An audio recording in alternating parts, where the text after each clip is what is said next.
నమస్తే, welcome to NTV sports. ICC champions trophy 2025కి ఆతిథ్యం ఇస్తున్న పీసీబీ తీవ్ర ఇబ్బందులను ఎదుర్కొంటోంది. ఒక్క విజయం సాధించకుండానే లీగ్ దశలోనే పాకిస్తాన్ జట్టు ఇంటి ముఖం పట్టడంతో ఈ టోర్నీ నిర్వహణ పీసీబీకి తలకు మించిన భారంగా మారింది. పాకిస్తాన్ లేని మ్యాచ్లను చూసేందుకు ప్రేక్షకులు మైదానాలకు రావడం లేదు. దాంతో సౌత్ ఆఫ్రికా వర్సెస్ న్యూజిలాండ్ మధ్య జరుగుతున్న రెండో సెమీఫైనల్ మ్యాచ్కు ప్రేక్షకులను రాబట్టేందుకు పీసీబీ వింత ఆఫర్ను ప్రకటించింది. మ్యాచ్కు హాజరయ్యే ప్రేక్షకులకు ఇఫ్తార్ విందిస్తామని పేర్కొంది.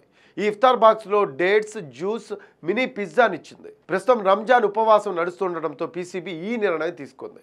సాయంత్రం 6 గంటల సమయంలో మ్యాచ్కు వచ్చిన ప్రేక్షకులకు ఈ ఇఫ్తార్ బాక్సులు అందజేశారు. ఈ ప్రకటనతోనైనా ప్రేక్షకుల సంఖ్య పెరుగుతుందని పీసీబీ భావించింది.